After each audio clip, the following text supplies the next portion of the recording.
Deshaun Jackson gets a block. Are you kidding? And a steal. Miller retreats to the three-point line and hits again. For Jarryd! Oh, you beauty! What a head, son! What a head! Welcome to the No Regard podcast with Nathan Blakely and Marcelo Lucha.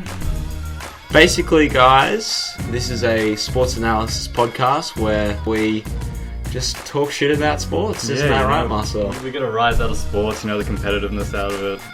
And we're pretty much going to be debating the hottest topics in sports every week. Well, we'll have a look at what we're interested in mainly. So you'll mainly hear about sports like NBA basketball and European football. Yeah, don't sleep on NFL as well. And AFL as well. Yeah. But we will foray in a lot of other sports topics, especially if they're ones that catch the interest of not only us, but the national sports media and the international sports media. Exactly. So this podcast will appeal to the international viewer. The international fan in us wants to talk about more sport. We want to talk about football, we want to talk about AFL, NRL, everything. But we'll be talking about what's hot right now. So if you think we're not talking about a particular sport, we should be talking about it down the line, Oh, definitely, and feel free to voice your opinions if you want to hear about a certain topic or a player or a sport even that we haven't talked about yet, because we're definitely willing to. That's right. Yeah, if there's a sport event right now that we're not mentioning, attack us, man. Let us know, because we want to interact with the audience. We want to see what they're thinking, and we want to express our views here. Well, let's start with something we both know pretty well, Marcelo. European football, and more specifically the Barclays Premier League. A bit of EPL action. Now, we are coming in to starting this podcast as its first episode at a pretty awkward time of the international sports season, actually. We're coming in when both seasons are really heading into the home stretch. Yeah, that's right. Barclays Premier League doesn't have too many matches left in the league, so we kind of know the very shape of how it's going to end up. But there are still a few storylines that we can have a look at. The race to get into the second place spot is still up for grabs. Let's just answer this question first. Can anyone catch Chelsea? Now, as an avid sports fan in general... Let them know, Nathan. Let them know who you love. We're going to have to get some bias out of the way first. I am a pretty avid Chelsea fan, as some fans of the podcast might know. I don't think anyone can catch Chelsea this season in the Barclays Premier League. As some recent Champions League matches have revealed, it's not the best league in the world anymore, I don't think. I think we need to come out with that. In terms of the best team in the league, it isn't the most quality. But you know what? I'll give the EPL this. It might be the most competitive league in the world. Because you look at the standings, 1 to 5 are so close. Southampton could still get into 5th place. Tottenham still could get into 5th place. Swansea's not that far behind as well. You look at La Liga, you look at Bundesliga, Serie A, it's not that close. Maybe you got Real Madrid, Barcelona, Juventus is at the top by itself, Bayern's at the top by itself. I give that to EPL. It might be the most competitive league in the world, but that doesn't make it the best. Very true. As for the question, can anyone catch Chelsea? You just look at the quality, and not only the starting lineup, but coming off the bench as well. Like, in that starting lineup, some brilliant additions made by Jose Mourinho this year. I honestly think he's a brilliant manager, and will go down in legacy as one of the best managers of this generation. Some of his tactics don't appeal to the neutral sports fan or even the neutral EPL fan that much, because he is very much a win-at-all-costs sort of manager, and he'll implement that on his players and his sides. But you look at the quality: Diego Costa, Cesc Fabregas, Eden Hazard, Oscar, Thibaut Courtois is a brilliant goalkeeper, probably one of the best goalkeepers in the world, and he's really kept the defence afloat. Gary Cahill's a brilliant centre-back. This team has enough quality in the run-in to get the league title for the first time in 5 years. And I think it's certainly a team that's going to enjoy some very big heights in the next few years, because it's been set up.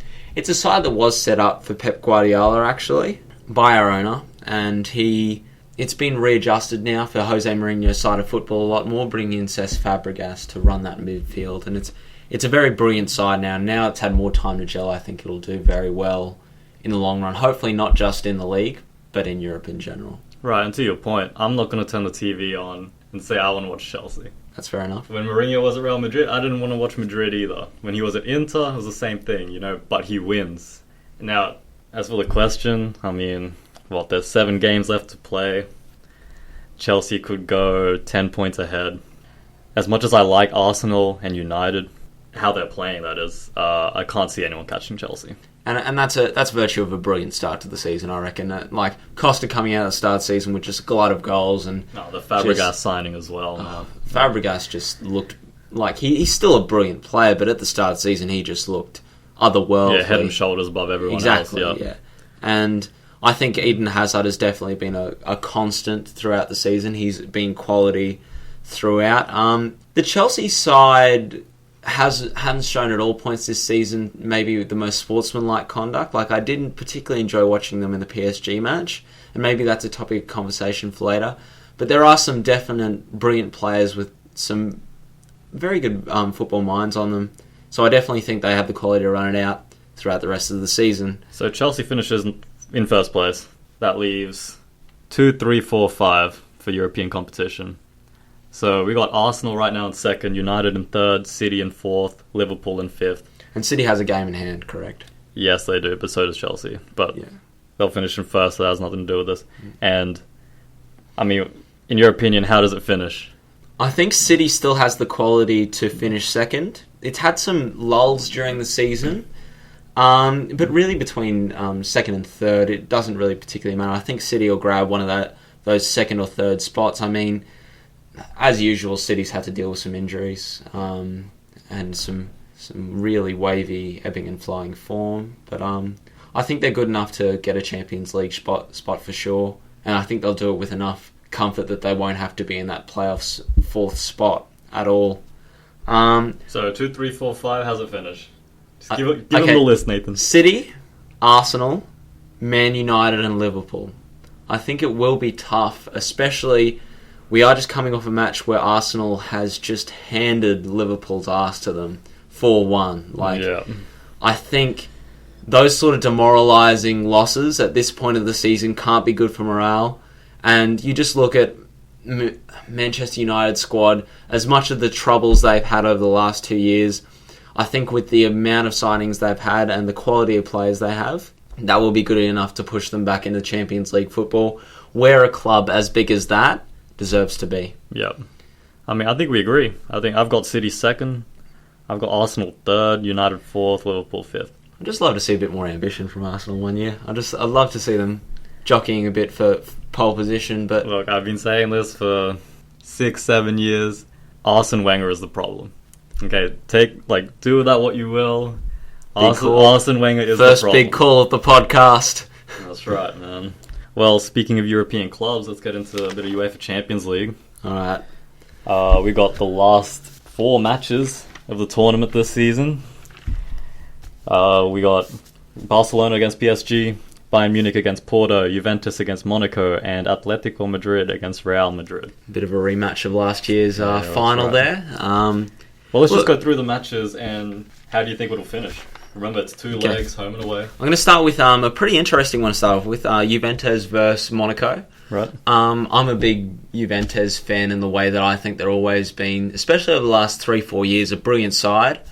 3 league titles in a row. I think everyone is sleeping on the Italian league a bit, but that's definitely just because Juventus is a very well-run club compared to Milan or Inter Milan or the ones that are really in a bit of a financial situation at the moment. Juventus has stood head and shoulders above the rest of their competition within their own league. I think they have some brilliant players. Carlos Tevez has really found his niche. He's balling at Juventus. I think, as you said, he's having some brilliant form. And then you have some other players in there also. I think there's some... Arturo Vidal, I think, is absolute just quality. Paul Pogba, one of the best young players in the world, if not the best young player in the world. Mm-hmm. Andre Pirlo, how can you run past Chuck Norris? And then obviously the rest of that side as well. And they're playing AS Monaco. Don't get it wrong. Monaco does have good players. Oh, yeah. João Moutinho might be one of my favourite centre midfielders ever. Although he doesn't get the spotlight. He does everything well. He controls the game, good passing, good shot. I definitely was a fan of Porto. I reckon he was a brilliant player. Right, so he runs the midfield there. How does it finish? Aggregate score. Give it to me, Nathan. I've got it as a pretty low scoring over the 2 matches, but I think it does finish 3-1 to Juventus. Okay. I think they definitely have the quality now. They have the goal scoring chops. I think Morata as well is a bit of an X factor. Didn't get the time at Real Madrid as much, but now I think also with Tevez running that forward line, I reckon he can also contribute a little bit. I think there's just too much quality. I think AS Monaco did try to assemble a pretty amazing side, but I think their 2 marquee purchases in Rodriguez and Falcao now gone. I think they don't necessarily have the quality to get past a side like a Juventus. Yes, they did get past Arsenal, but I think Arsenal, once they make it past group stages, I think the last years you've just seen them and they've just mentally checked out. They haven't had the guts to get far, and I think Monaco definitely was ready to take them on, but I don't think they're ready for a side like Juventus. Okay, well, that's pretty contrasting to me because you've got them at 3-1. I've got Juventus winning 5-3 on aggregate. Wow. So, I've got a high-scoring game. Just goals. I think it's difficult to analyse them, but I think they'll do enough to give them problems at home in France. But travelling to Italy, I think Tevez is too good, Pogba's too good, Pirlo's too good. The whole team and the fans, it's just a class above. They're not in the same breath as these other teams, right? So I've got them at 5-3. I think Juventus slips up a little bit in defense, but they'll ultimately win it. The next one, probably, I'm gonna say the most distance between the sides. We've got Bayern Munich versus Porto out of Portugal. I'll let you start this one off. You want my score? I got Bayern winning 4-1. I think Porto pulls one at home. Maybe Bayern wins 2-1 away, and they'll score 2 goals at home. So 4-1, Bayern's too good. Guardiola doesn't lose to Porto. Yeah, I think there can't much be said about this matchup. I think Guardiola's a brilliant manager. That Bayern Munich side, you've got the German side coming off a brilliant World Cup. I think there's more silverware in store for players like Goetze and Muller and all those boys. I've got them at 6-1. Okay. I think, as you said, there'll be maybe a 2-1 win away, and I think at home they will just convincingly just smash them. Yeah. Because they are a side that can really open up a match, and we've seen that before. I think Robben, just players like that, just too much quality for a side like Porto. Not throwing any shade at Porto, I think they're a brilliant footballing side. They've done well to get here, you know? Exactly. I think any side in the top 8 of the Champions League really does deserve props. Yep. But I think there's other sides that deserve to go further, and I think Bayern Munich, as they've shown the last few years, is one of those sides that won't fall out in the 8. They'll get further. Watch Schweinsteiger, man. I know he doesn't get much of the limelight, he doesn't get much of the media attention, but that guy is who runs that team. Watch out for Bastian Schweinsteiger. Okay, so we got Barcelona PSG. Now we're going to throw up the second bias of the podcast. We have a Barcelona fan. Alright, I've been a Barca fan all my life. I fell in love with Ronaldinho when he was there. I thought Eto'o was one of the best strikers around. Barcelona takes this 4-2 against Paris Saint-Germain. I actually have 2-3. I think after PSG... Well, to Paris? Or no, to whoa. Okay. To Barca. Okay, just wanted to make sure we're on the same page. Yep. I think Barcelona are a brilliant footballing side. They're one of the best 3 sides in the world. They're starting to come back, in that forward line of Neymar, Suarez, and obviously Messi is starting to gel a bit more now. I think the defence has always been a bit under question, which is why I've got them conceding 2 goals. Right. I think ever since Carlos Puyol retired, it's been a bit tougher Hasn't down been the back. Same. Yep, hasn't been the same. And I think PSG, obviously, I'm on the receiving end of a PSG shellacking against Chelsea. I think the way it was almost a match that almost was tainted by a lot of referee pushing, a lot of diving fouls, everything like that. But I think you saw Paris Saint-Germain in that match, and they are a brilliant side. I think Zlatan Ibrahimovic, one of the best strikers in the world, and it's actually a football side that plays its football very well. Like, it plays it the right way, goes hard, plays attacking football, and I think they'll get 1 goal away and 1 goal at home. Mm-hmm. But I think Barca comes away with a win, especially at the Camp Nou. Pardon my pronunciation. But yeah, I think Barcelona gets out of the 8 pretty easily. You think that's the best centre defensive pairing in the world? What? Thiago Silva, David Luiz. In the world, I think it's a big call. David Luiz, he's gotten a bit of form this season. He's gotten since obviously the lambasting he got from the media after the 7-1 at the World Cup. I think he is he can have moments of being a brilliant centre-back. Even we've seen him foray into centre defensive mid before pretty successfully. Yeah, I think he's actually a very good football player. I like the way he goes about his football. Very, very energetic, and he's a very likeable person too. Thiago Silva, I think, is the best centre-back in the world. Mm-hmm. Very athletic, very smart. And I think if they have everyone on the park and they don't get Ibrahimovic sent off or anything like that, I think they are a very big chance to make it a very competitive match. But I still think Barcelona has too much quality, especially with the GOAT in their forward line. I think they won't lose. They'll get to the number 4. Let me just touch on Ibrahimovic. Yeah, just a quick point. Watch him leave PSG this summer. Whoa, okay. Watch him leave PSG. I personally think he's found somewhere where he wants to retire. When he leaves, it will be taking all his sacks of money and retiring to a villa. I reckon my call is that he retires. All right, PSG. We'll revisit that when he moves then. Okay, so the final matchup, Madrid. Oh. The derby.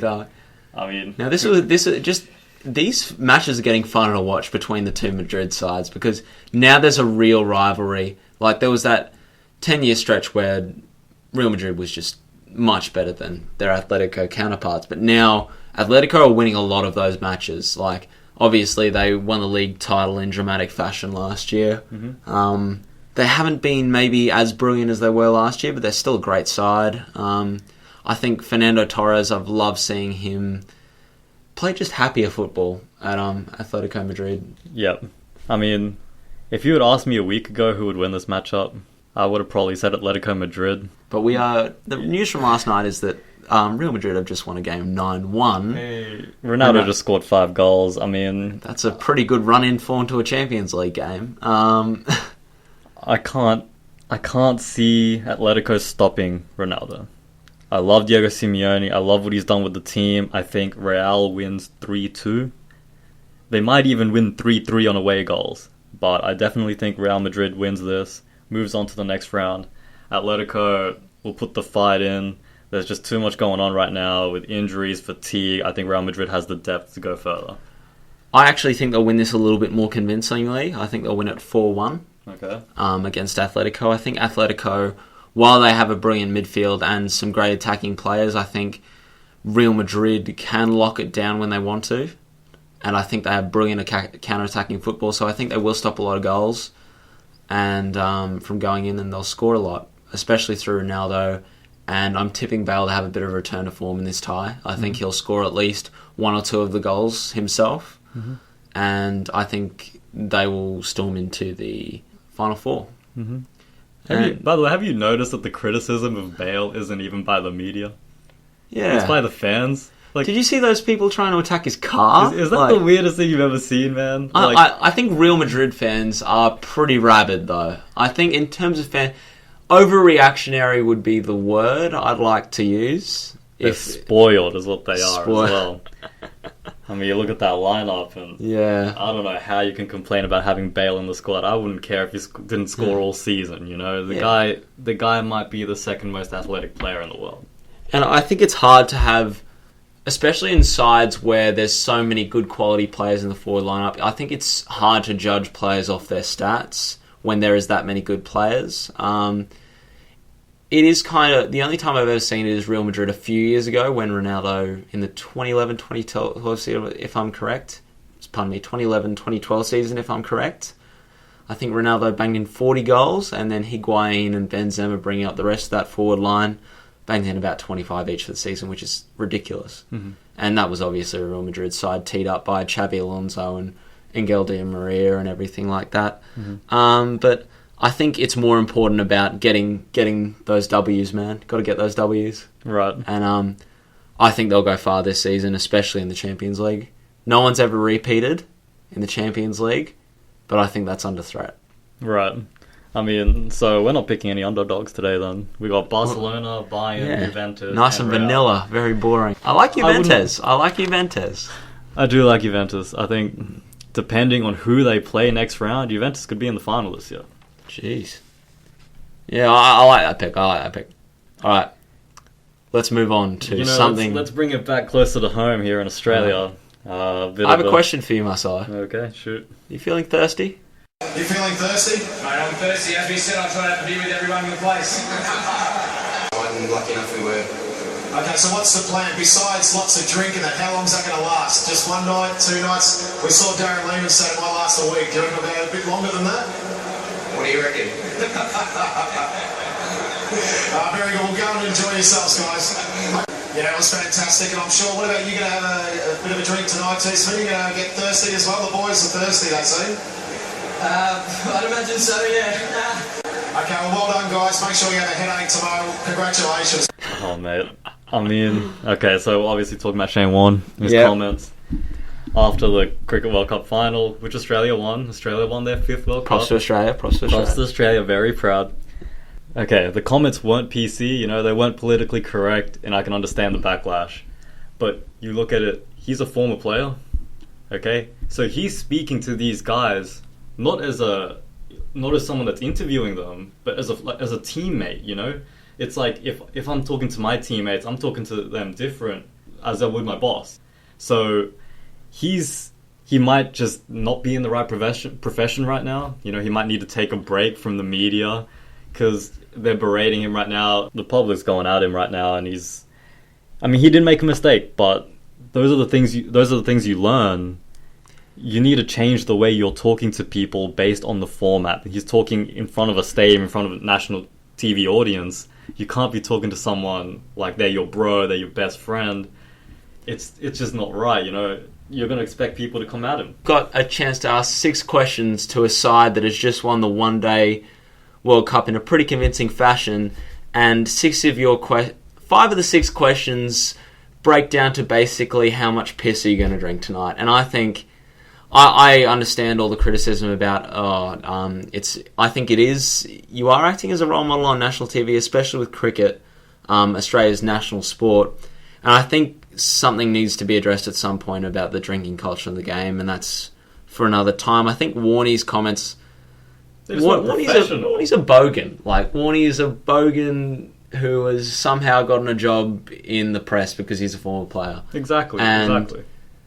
I personally just think it was a waste of questions to guys who have just won a pretty prestigious sporting title. I think it's more important to ask them maybe some more questions related to the match or how they're feeling about that rather than how they're going to spend the night, because everyone knows how they're going to spend the night. They're going to celebrate because they deserve to celebrate, as anyone who has won such a prestigious sporting title should. But it's disappointing as well because it's a representation of the country.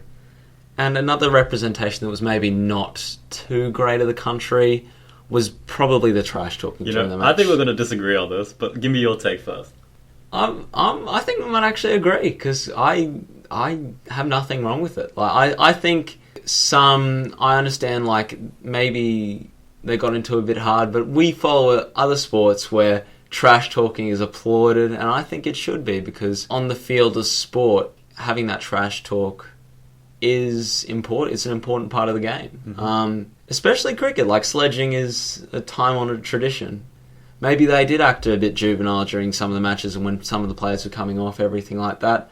But these are highly competitive athletes who get paid a lot of money to do what they do very well. And if sledging is something that gets them going, I don't think it's so much to get into the other players. I think it's more of the purpose of getting them going, getting them hype.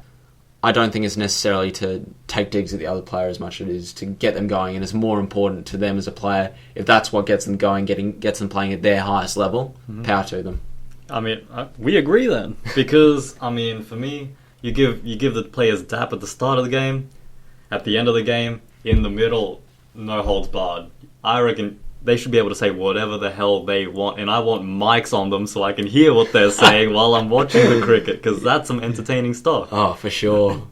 Just think about it, man. it's not just to get you hyped up. If I'm getting in someone else's head, power to me, you know? It's going to help my team. And at the end of the day, they won. They won. I mean, okay. It worked. It worked, right? We beat New Zealand. We won the World Cup final. It worked. I can't see how people can criticize athletes when they're just being competitive. I don't care what he said. You could have Googled everything. You could be talking about the most personal thing ever. It doesn't matter. It's on the Kiwi players to understand what he's trying to do. They have to be professional as well as they have to realise they're just saying that it's their responsibility to play at their highest level as well, whether they get going by playing in a gentlemanly manner or playing in a trash-talking manner. As long as they play in a way that gets them to the highest level, that's their responsibility more than anything else. That's what they're getting paid to do. You grow up playing like that. You grow up trash talking. It doesn't matter what sport you're in, man. Yeah. If I beat you in something, I'd be trash talking. I know you'd be the same. And we have before, yeah. I mean, the trash talk is real because you want to win, and these are competitive players. You wouldn't be playing on the national squad if you weren't competitive. So that's fair enough. I think the criticism is uncalled for. Let them be. Let them say whatever the hell they want. Get the mics on the shirt so I can hear I want to hear what they're saying. Yeah, man. All right. So we've got some other stuff going on at the moment. As of yesterday, the Final Four of the NCAA Division I basketball tournament has been decided. How do you react to probably one of the biggest upsets of the season? I mean, I don't think it's that big of an upset. I think a lot of people called it. It's difficult, you know, because I think Kentucky did have the best team in the competition. You know, this is their only loss of the season. But I think it doesn't fall to the players. It doesn't fall to how they did down the stretch, because I know that they didn't capitalize down the stretch late in the second half. I think this comes down to John Calipari, the coach. I think he didn't make good adjustments. If someone's cold, you know, it's you can't ride the same players for 39 games and straight. Look, John Calipari, it's about time you did what you need to do to win a title. I don't think there's any excuses. You screwed up this Kentucky team. It was supposed to win. It wasn't one of the greatest college teams ever, but it was good enough to win this competition, and I put it on the coach. I think they did lose a crucial match. I think it's just hard because you win 38 games straight. 38, 39 games straight. Exactly. So they're not used to losing, right? I think like that's why I consider Muhammad Ali a better boxer than Floyd Mayweather. The better players and the better teams are ones that go through adversity, that go through the tougher times, and you go through tougher times by losing. And I think a team that wins the title will always be greater than a team that won 38 games straight, although that does take some kind kind of excellence. But we'll be talking about Mayweather and Pacquiao in a future podcast. That's a future podcast. We won't get into that. And then also Michigan and Duke. I didn't expect much of Michigan, to be honest. Michigan State, that is. It's a 7 seed. Like they did well to get to the Final Four. I think it's a brilliant. It's brilliant sides get like that. But obviously last year we had a 7-8 seed in the final. But I think it's always best when the number 1 seeds get to the final, because then you see the best basketball. Yeah, you want to watch the best teams, right? Yeah. Okay, so who wins? I've got big backing on Jahlil Okafor and the Blue Devils to come out with the national championship. I think they are too good, and I think they have the best player and the best team and the best coach. You think he's better than Karl Anthony Towns? I think he's a different sort of player. I think he reminds me a lot of Brook Lopez in the way that he's a very offensive center, but he's not always going to grab you a lot of rebounds. I think, and also Coach K is a legend. I think he can get another national championship for Duke. I simply think that's the way it's going to go.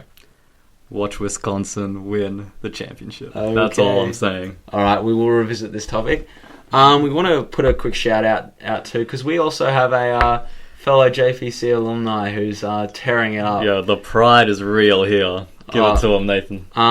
Christy Wallace, who plays for the Baylor Lady Bears, managed to get all the way to the Elite 8 as a crucial part of her team. Shout out to Christy Wallace. Shout out to Christy Wallace. Like she went off in those last few games. She was probably, I'm going to say, one of her team's best players throughout the whole tournament. Just lighting it up from deep. Like, she's a brilliant player with a bright future, and we're all following her very closely from the school. Yeah, I mean, for those of you who don't know, Christy Wallace actually graduated with Nathan and I from the same high school. So this is a big thing for us, you know. We're very proud of you, Christy. Props to you. And, keep it going. Keep all the work in, and all the best.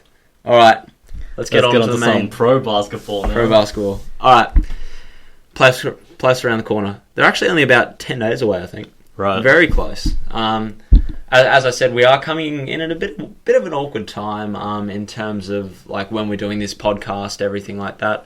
But just gives us more chance to talk about NBA. Exactly. I mean, this is probably the biggest thing that's happening in sports right now. NBA playoffs are coming up. You know, the fight to get to the 4, 5, 6, 7, 8 seeds in both conferences. The fight is very real. All right. Let's talk about the East, because I think people are sleeping on the East a little bit. Like, it's very easy to throw shade at the East. And obviously there is a bit of a depth between the conferences. But let's start off. Haven't the Atlanta Hawks just played brilliant basketball this season? They have played brilliant basketball, but I can't see them going deep in the playoffs. And I think you disagree with me, right? Define deep. Do you think they'll make the conference finals? They make second round. They can't go further than that. As the playoffs look right now, in the second round they'd play Toronto or Washington. Right.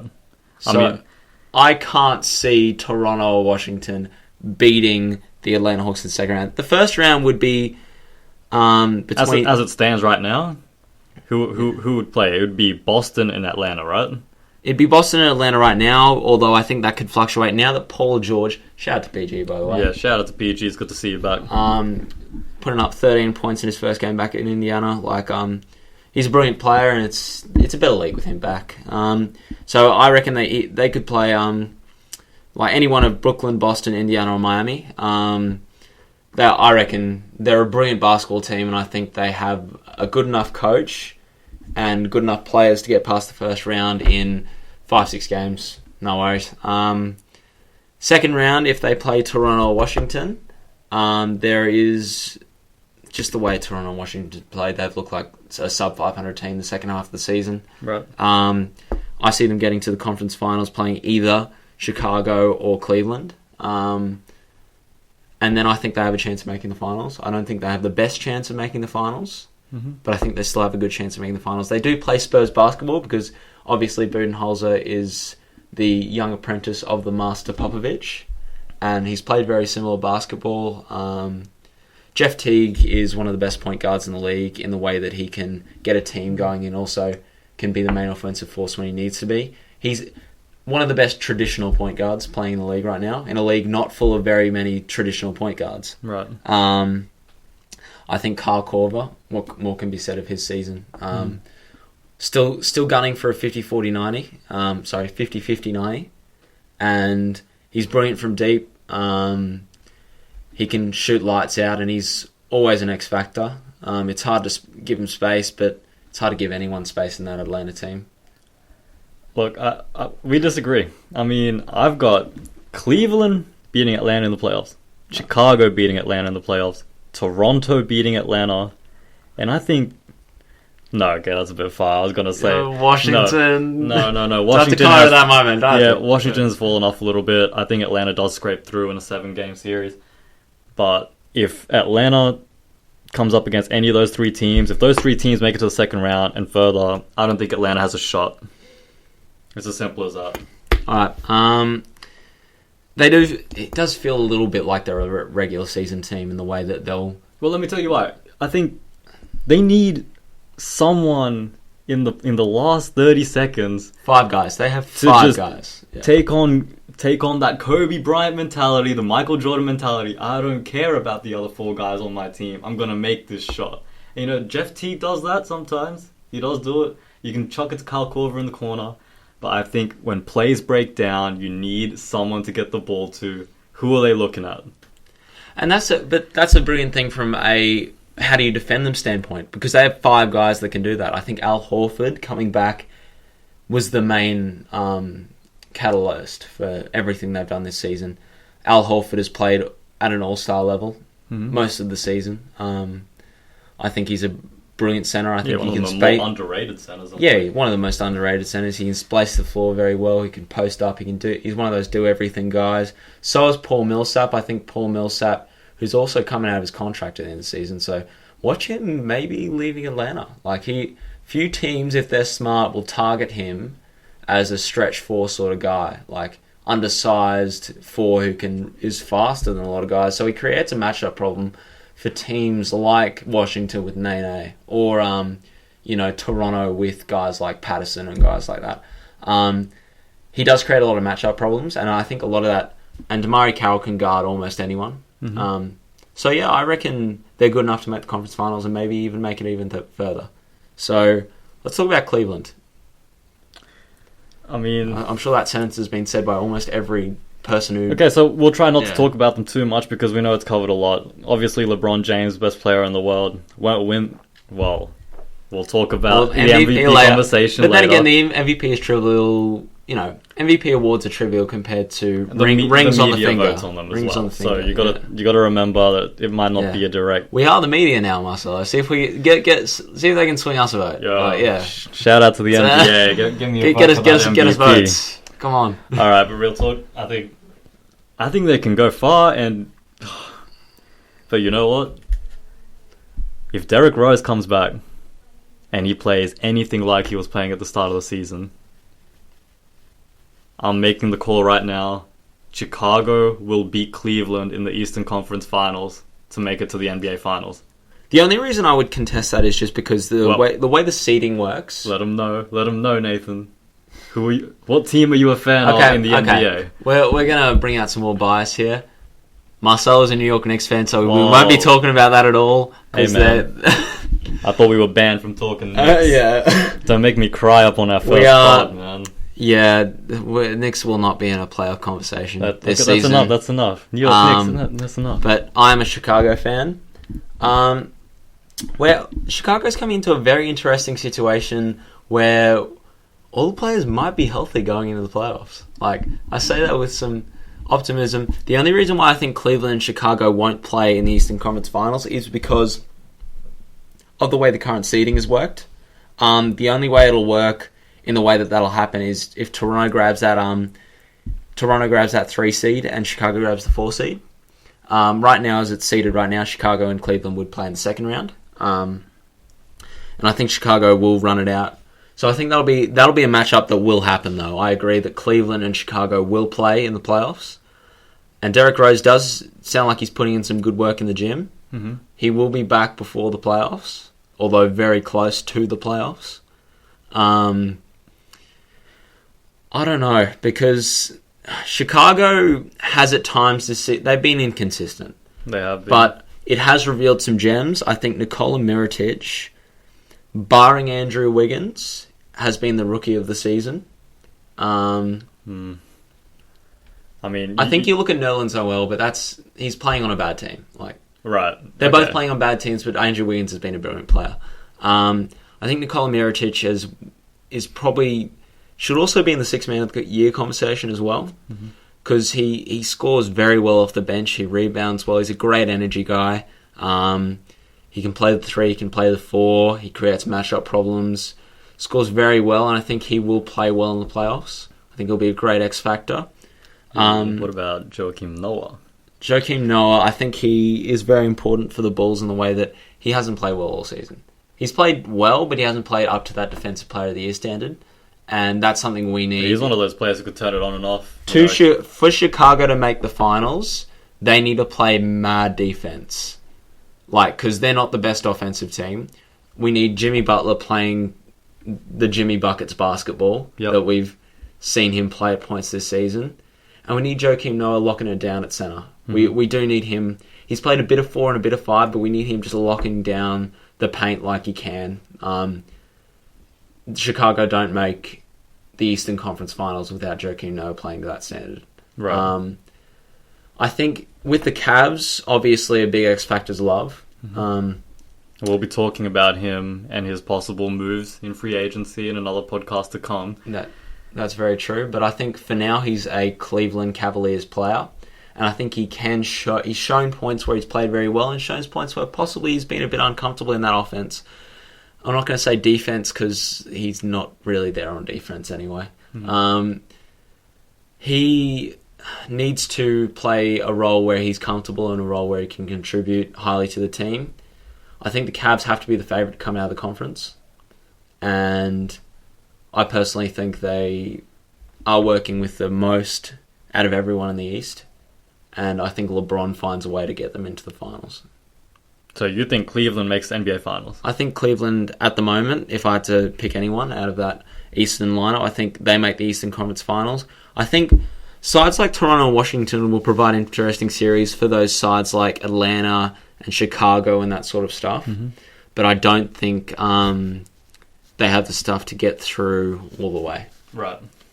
I think Cleveland makes it through on the merits of LeBron and Kyrie being able to take over the offense some games and Love. Don't sleep on J.R. Smith. J.R. Smith. He is resurrected. Yeah, I think the trades they made earlier in the season have really provided some great additions to the side. I think Mozgov's a brilliant starting center. I think he spaces the floor. He can shoot the mid-range really well. He can rebound a lot. I think coming off the bench, Tristan Thompson, one of the best defensive rebounders in the NBA. He's brilliant. And then obviously Shumpert, who you really like. One of my favorite players. I mean, he can lock anyone down. I don't care who it is. He must have got some practice going up against Melo because that guy can defend. He really can. And then are we going to look too much at the sides lower in the Eastern Conference? I think no, we're not, because they're irrelevant and they won't make it deep into the playoffs. Nathan, let's be honest. Who Eastern Conference kind of stinks this season. Let's not waste our time. Lastly, who's going to make it who's going to make it in those last bottom two spots? Because I think Milwaukee's going to make it in the playoffs. That's but they won't make it past the first round. Milwaukee, Indiana, Brooklyn Nets. Milwaukee, Brooklyn Nets, Boston Celtics. Okay, you got the Celtics. I think Miami have had too weird of a season, but any of these sides won't make it past the first round. They might provide maybe an interesting game or two, but I think the only sides we're talking about in the Eastern Conference are Atlanta, Cleveland, Chicago, and Toronto. Right. And those are the real only sides that can make it to the Eastern Conference Finals. And here I was thinking that Boston was going to tank this season. They're close to the 8th. No, I think they're in between. I like that they're pushing for the playoffs. I think I like that they're trying to win and not tanking. Right. I think Isaiah Thomas is a brilliant six-man. And yeah, man, I think Boston can do it, and they have a lot of picks coming up. So maybe they might be a side we might be talking in the same breath as Cleveland and Atlanta maybe in 3-4 years' time after those big picks have shown up. But they're not worth talking about right now. No, not many sides in the Eastern Conference are. Let's move on to the West. I mean, just strength the big everywhere. Story here is Golden State, right? I mean, pretty much when you look at the team, there's really no weaknesses. They're historic. They are a historically good side. They're the number one. I think they're just behind LAC for first in offense. They're around. It'd be only like 0.1 off. And they're the best defense. No side's been that good since the 96 Bulls, which was a 72-10 win, record amount of wins. Michael Jordan, Scottie Pippen, Dennis Rodman, best side ever. So to be mentioned in the same breath as that side. Shout out to Steve Kerr, man. Steve Kerr, I think a lot of people were asking why Mike Jackson was being fired after taking the team to 2 straight 50-win seasons. But you look at the job Steve Kerr's done. He's a normal guy, but he's a very, very smart basketball player. Exactly, and obviously a great coach. And I like what he's done. I've always liked Steve Kerr as an analyst, and now I see him in the coach's chair, and he's done brilliant work. And Golden State is the best side in the NBA. We will see them in the Western Conference Finals, and I'm going to make the call now. Way out. They are holding up the Larry O'Brien Trophy in June, as far as everything stands at the moment. I disagree. Okay. I mean, but do they get out of the West? I think so. Okay. I think they get out of the West, but they go up against either Cleveland or Chicago in the East. I can see both East teams beating Golden State. You have more faith in Chicago than I do. Like, this is ridiculous. So let's talk about some other teams in the West, because I think they are worth talking about. Oh, for sure. It's hugely competitive conference. Obviously, Golden State has separated themselves from everyone else in the NBA, but that doesn't mean the other teams in the West aren't going to give them a damn good run for their money. Yep. I think Houston, who's second seed right now, James Harden has done something ridiculous this season, carrying this team. People don't realize that Dwight has been out. Dwight has been out for probably half the season. I mean, and he hasn't, even when he's been in, like, he hasn't been playing Dwight Howard, Orlando, Superman. Yeah, you talk about contributions to a Clark team. Kent, James Harden has put up double 50-point games, right? I mean, He's just been going off, and you know what? He's been playing defense, Nathan. He's been playing damn good defense. Look, he's been trying damn hard on defense this season, and I think he does listen to his critics. But I think it's more about him. Like, he's turned now into a legitimate conversation as one of the best players in the league. Best shooting guard in the league. Best shooting guard in the league. I think that's very minimal concept. I think guys like Klay Thompson come into the conversation, but no one's on Harden's level at the moment in that position, as a guard even. And then we go down. I think Houston, they'll go well in the playoffs. I reckon second round. Wait, going back to Golden State, did I say that they would make the finals? Yeah. No, scratch that. Spurs are making the finals this year. Alright, we'll work down the ladder a bit and then we'll talk about Spurs. Sorry, I just addressed that way too well. I love that we're a podcast that doesn't sleep on the San Antonio Spurs. Alright, Memphis Grizzlies. I think they're a great side, grit and grind. Memphis basketball. Mm-hmm. I think Marc Gasol's played very well this season. Do you think he stays? Contract year, man. Contract year. Do you think he's got to get that money. Yes, he stays because he played. He's obviously come over from Spain, but he went to high school in Memphis. He's played his whole career in Memphis. He has his whole roots are in Memphis. Of everyone in free agency, I see him leaving least. He's the biggest target of that free agency, but he will not leave. He's playing Memphis basketball, and obviously he has Zebo with him. Zebo's getting on a little bit in age, but he's still a great player, still a great power forward, and that's probably one of the best front courts in the league, if not the best front court in the league. Yep. Jeff Green was a very smart addition, and if they find a way to work him in perfectly in the playoffs, I think they're a very big threat to get to the Western Conference Finals. Yep. Mike Conley, I think one of the best. One of the most underrated point guards in the league. I mean, does everything well. Fills the stat monster. sheet. Have you seen this guy's wingspan, man? Oh my goodness! Just he could take the ball out of anyone's hands, anywhere on the court, for sure. Portland. You know what? I think Portland doesn't even get out of the first round. I don't agree. Care who they play. I think you look at who they're going to play. It's going to be either the LA Clippers or the San Antonio Spurs. They don't get out of the first round. And I think that's going to be insulting to what Portland's done this season. I think they've played great basketball. I think Marcus Aldridge has been an amazing player all season, and obviously his contract year, got to get them checks. Yep. I think Lillard. I feel like Lillard is a confusing player because he's obviously cold as ice, comes up in the clutch every time, but he doesn't play great defense. I think I need to see more out of Lillard. He's obviously only a third-year player. The team as a whole just isn't good enough to compete with the Clippers or the Spurs. Not enough depth. I think Aaron Afolo was a smart addition, but he's a smart addition as the sixth man. Without Wesley Matthews being that great defender and being high-intensity player as well as one of the best three-point shooters in the league, I think they're missing that, and they won't make it out of the first round. LA Clippers. This is a very interesting team, Nathan. You got CP3, Blake Griffin, DeAndre Jordan, who balled out this year. If you're going to flash back to... We had a little meeting at the University of Queensland Unibar, Red Room. Shout out to the Red Room. Providing also always great drinks. All sorts of entertainment. At great prices. I predicted the LA Clippers to win the title. Now, I was backing that off. I was going to predict MVP-like seasons from Blake and Chris Paul. At the start of the season, I honestly thought the LA Clippers would be a brilliant team. I didn't see that. And I know you didn't see that at the same level I did. Blake Griffin MVP. I think CP3 is a dark horse MVP. He's not going to win. He's not even close to winning it. But I think he's played brilliant basketball. I think DeAndre contract year Jordan is just coming out and just I want the max. He's averaging, 15 rebounds a game or something ridiculous. He just comes out, gets 20 rebounds a night. He does what he does his brilliant stuff. Now Blake's back. Blake's someone that can score a lot of points and can facilitate the offense. I think they have a lot of X factors as well. I think JJ Redick. The important thing is Jordan Crawford's back. It's not Jordan Crawford, pardon me. Jamal Crawford is back for the playoffs. And that he's being that brilliant player off the bench. I think because he's injured a bit now, it'll be tough. But I honestly think the LA Clippers will make it to the second round again.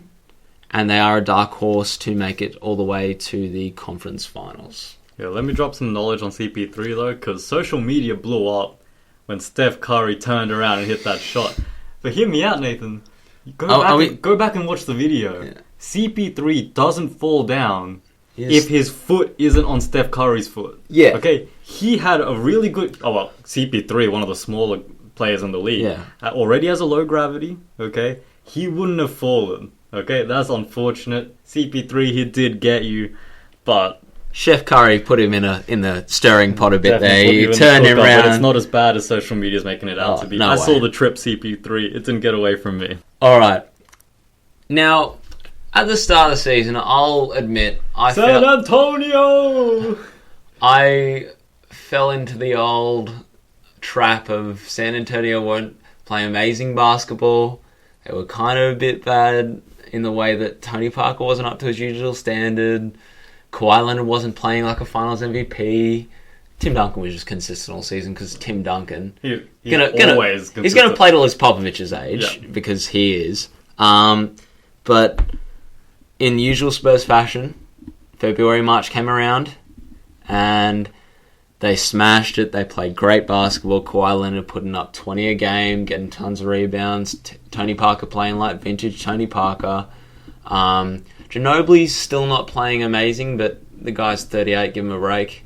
And Tim Duncan being great, and I honestly think this. And Patty Mills is back. Patty Mills is back playing Shout great basketball. Patty Mills. Got to rep that Straya, but San Antonio Spurs are looking likely for the conference finals. As the way the seedings break down right now, they could make the conference finals if they beat a side like Memphis or Portland. Well, I mean, I have them winning it all. I'm sorry, I have to apologize to the audience because I did jump the gun on Golden State. I hadn't completely looked at the list. I had forgotten about the Spurs, as we usually do. We usually do sleep on the Spurs. But now that I think about it, they're going to win the title this season. I don't give them enough credit that they will win the title. I think it'll be interesting because I reckon LAC and San Antonio might play each other at some point. Mm-hmm. And I reckon they could... I think San Antonio Spurs at least make the second round very, very, very close. Keep sleeping on the Spurs. They're going to hurt you at some point. But I like the LA Clippers and the San Antonio Spurs equally, but the Spurs have never repeated. I think that's something key, and they've had 4 attempts at it before. I think they will do very well. But they won't make it out of the West because there is such a gulf in quality. And I mean that even in terms of the Spurs. I think there's a gulf in quality. And I think we just saw that the Spurs did just beat the Warriors, actually. But I still think the Warriors, in a 7-game series, I think they have the chops to beat them. Okay, well, moving on to the 7th seed now, Dallas. You reckon they stay there? Because I think they do. I think there's enough games between OKC and the New Orleans Pelicans and them that they will hold their spot. Dirk's a champion, but he's fallen off a bit this year. Chandler Parsons has been... good. Monte Ellis has been, I think he's been the best player on that team this season. Rajon Rondo. I think Rondo we might have a little bit of a conversation about Rondo we'll have a conversation in a second. At the end, But I don't see Dallas making it out of the first round against a side like Houston or Memphis. Agreed. I think they're 5-game series, 6 games. They're a great team, but they won't make it out. Nathan, all right. Who finishes 8th? I want to say the Pelicans. I love Anthony Davis. Like, he's just such a brilliant player, and he's the best big man in the game at the moment. And well, I mean, the contenders are OKC, New Orleans, and Phoenix, right? Phoenix doesn't make it. Phoenix, it'll happen like last year. They'll be hard done by to not make it, but they will not make it. Okay, so I agree with you. So we've got Phoenix out. Okay, so you've got New Orleans. It's going to be like this last week is going to be the will of Russell Westbrook and the will of Anthony Davis to try and get their teams over the hump. Yeah. But I don't see either of them making it out against Golden State, man. Even if OKC gets in, Durant's ruled out for the rest of the season. Get well soon. Yep. Ibaka can come back and make it interesting if they make it. But I think Anthony Davis can do it. I think he can get his team in the playoffs, and if I'm wrong, it doesn't matter because neither of these teams will make it out of the first round. Neither of these teams are going to make it out of the first round. I reckon it's a 5-game series, either team. I think OKC makes it. I think Westbrook's going to keep balling out. I can't see him slumping, but when you get to the playoffs, it's just going to be too much. He's doing too much on the team, and to be honest, I know we're going to have the MVP conversation later, but I think it doesn't even compare what he's doing compared to the other guards in the league like Steph Curry, James Harden. I think Westbrook isn't even close to them because you look at the numbers from three. You know how many threes he's jacking up, Nathan? He went for 6 for 30 in a stretch of like 4 games or something like that. I mean, you look at those numbers, and yeah, sure, he's putting up the triple doubles. I think you got to let Westbrook be Westbrook. He's never going to be Steph Curry from 3, and I think he can't be judged on his 3 numbers. I think he does better work in the paint. I think he's a brilliant athlete. I think he's he's probably the best rebounder at guard, and Golden State will not lose in the first round. I think Steve Kerr's too good of a coach. Steph Curry and Klay Thompson are too good of players, and they're too good of a squad. Lakers, Minnesota, good luck with your draft picks. As for the other teams, Sacramento, Denver, Utah. Again, yeah. Stop being average and get out. Feel sorry for DeMarcus Cousins. Boogie, get out of Sacramento. Get out of Get there, out. It's a shame to see someone like that on such a bad team. He's wasting his prime years there. He needs more guys around him, or he needs different guys around him. All right. I think everyone has the conversation, but MVP. Who's your pick? My pick is James Harden. Pick. Okay, hear me out though. Okay. Steph Curry is too much help. And yes, he's putting up the numbers. He's dipping, he's weaving, he's making buckets, he's getting to the rim. But you look at the players around him who make space for him, and it doesn't compare to what James Harden is doing. And the interesting thing is, I had James Harden out of the MVP conversation about a month ago, right? We were having this conversation. I was the one actually flying the James Harden banner pretty hard. Right, I mean, for me, it was between Steph Curry and James Harden. LeBron James, out of the conversation. I'm sorry. Just not good enough this year. I mean... He's not up to the standards where he's won it before. And I think the last MVP he won, which was 2012-2013, he was one of his best seasons where he was superhuman LeBron. And this year he's been LeBron, still the best player in the world, but not the best player in the league this season. Right, and we touched on Westbrook. He was my other contender about a month ago. Give it to me, Nathan. Who's your MVP? James Harden. Thank you. We agreed on it. I thought you'd pick Steph Curry, man. I think we made this a short conversation. James Harden should win the MVP. He deserves it. And it'd be interesting to see what he does in the playoffs because he did copy a lot of criticism last season for his playoff performance. It'll be good with Dwight Howard back, helping because Dwight Howard helps a lot on the defensive end, and that's what he's there for. So it'll be interesting to see how they play against. Right now, they'd be playing against Dallas. Ooh, nice little Texas matchup. But yeah, it'll be interesting to see what they do. Very interesting. All right, let's move on to the question of the week.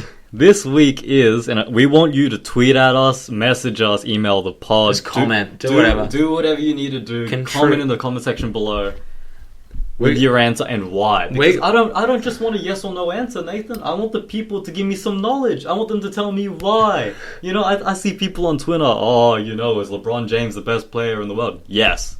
Are you kidding me? Give me some more info, okay? All right. What's the question? We're gonna hit it. We're gonna hit your personal here, Marcelo. One of your favourite players from the Boston, well, formerly from the Boston Celtics, now a Dallas Maverick, Rajon Rondo. Is he a top 10 point guard in this league? Right now? Right now. I say yes. I say no. Okay.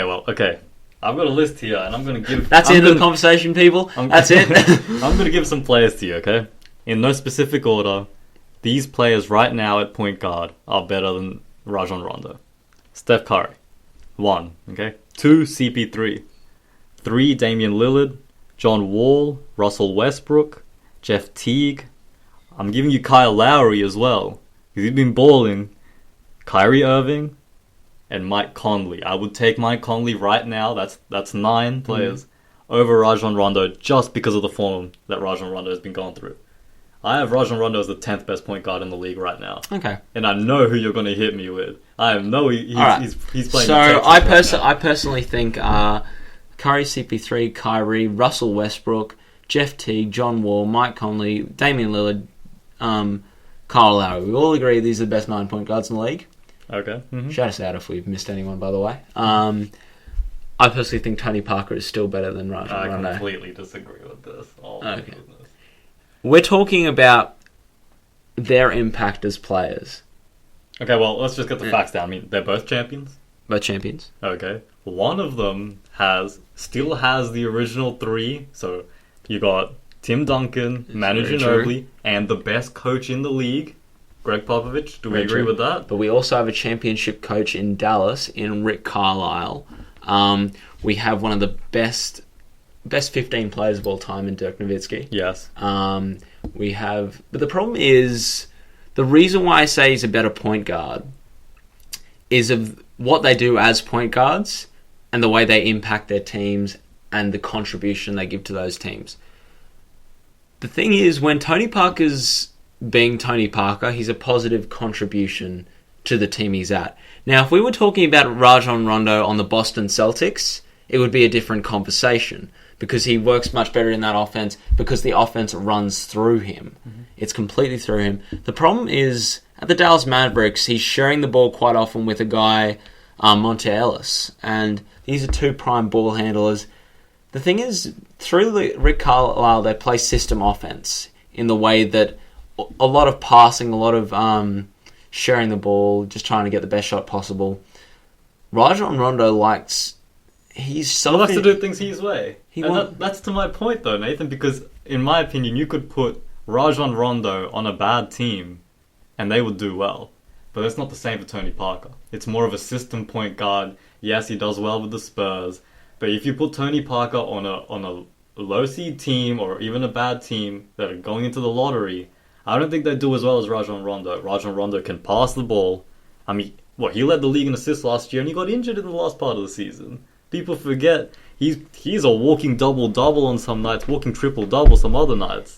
One of the better rebounding point guards in the league. He hasn't been as strong at Dallas as a rebounder. Right. And I think that's obviously because you're competing in the paint with guys like Dirk Tyson Chandler, who dominates the paint. Right. I think he can go back to being a top 10 point guard. He's still in his prime, but he needs to be in the right place to do that. He's not a top 10 point guard. Just learn to shoot the ball, Rondo. That's the only thing holding you back. How can someone who gets paid over $10 million a year to play basketball shoot 31% from the free throw line? You know what's crazy about this? Ray Allen was his former teammate. Yeah, get some pointers. Get some pointers while he's there. I can't even begin to understand how you're not shooting. I think offensively too, Tony Parker is the better player. He's a great passer in his system, and he gets into the paint better. I disagree. I think Rondo gets into the paint better. I think Tony Parker still has some of that speed that made him a dangerous point guard in the paint. Right. He's a better 3-point shooter than he was earlier in his career. He's a better shooter in general than he was earlier in his career. Well, who's the better defender? I mean, hands down, Rondo, right? Even though he hasn't been defending well, Tony Parker cannot play defense against good point guards. It's a field day. Westbrook goes against the Spurs. Oh my god, he's going up for 40. Yeah. It's the same with CP3 Lillard. I mean, defensively, it's not even close. I think for me, I give Rondo number 10. I know we disagree, but we'll revisit this. We will. He's still young. Well, I think we'll know after probably Dallas plays in the probably in the playoffs. That's where players are made, and Rondo has one of the best playoff performances of all time. Yeah, he can't go off like that again, though. I don't think we'll see. Okay, we'll see. All right. So, we're nearly done. We're nearly done. We've gone for a while. We'll go with our N1 for the day. N1 is a section where we add our last little bit. So it's things that just didn't make it in. You know, maybe Nathan and I didn't have time to talk about it this week, or maybe it's not the biggest thing happening in sports. What's your N1 for the week, Marcelo? My N1 for the week, I want to talk about the NFL and Jarryd Hayne. So, rugby star, right? I mean, one of the better rugby players. Yeah, Dalian medalist. Right, okay, so goes to the United States to pursue his dream of being an NFL player at running back for the San Francisco 49ers. Okay, good step. Gets signed to a $100,000 contract with the 49ers.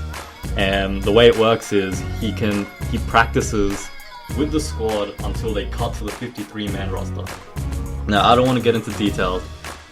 And I know that the guy's one of the most explosive athletes we've ever seen. Electric.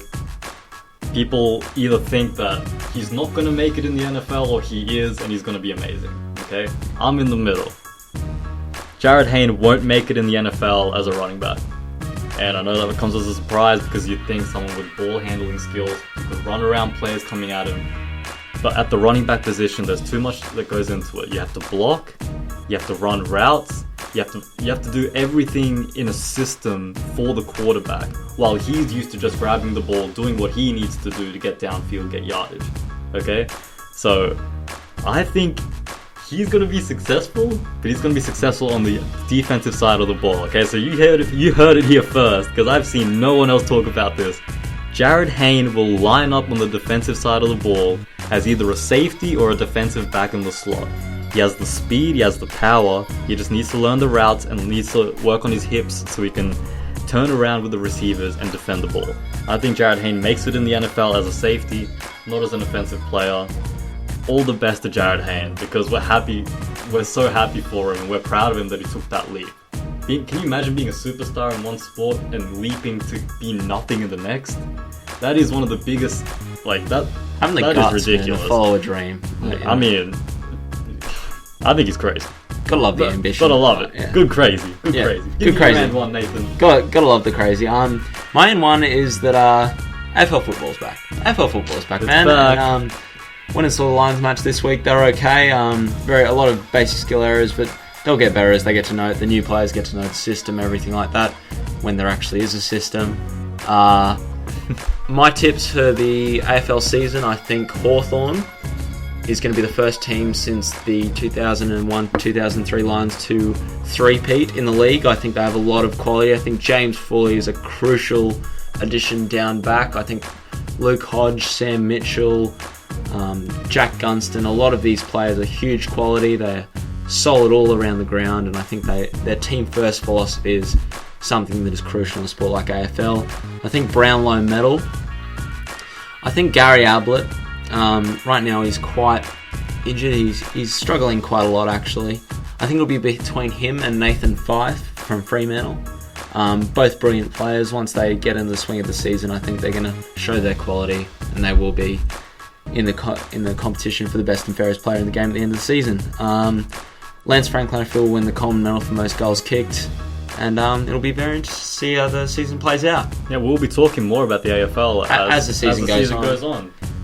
And I think that's the end of the first podcast. We want to thank you for listening to the inaugural podcast. If you made it this far and you didn't just skip to the end, well done. Props to you, because this is new. Yeah, this is new. This is we're going to see how it goes. We're saying weekly at the moment. We'll see you next week. We'll talk a bit more about all these sports as well as, we'll see what other stories emerge during the week, because the brilliant thing about sport, it's always new things to be talked about, and we'll see you guys. That's why we love it, guys. Alright, I'm Marcelo Lucha. This is Nathan Blakely, and thanks for listening to the No Regard podcast. See you guys.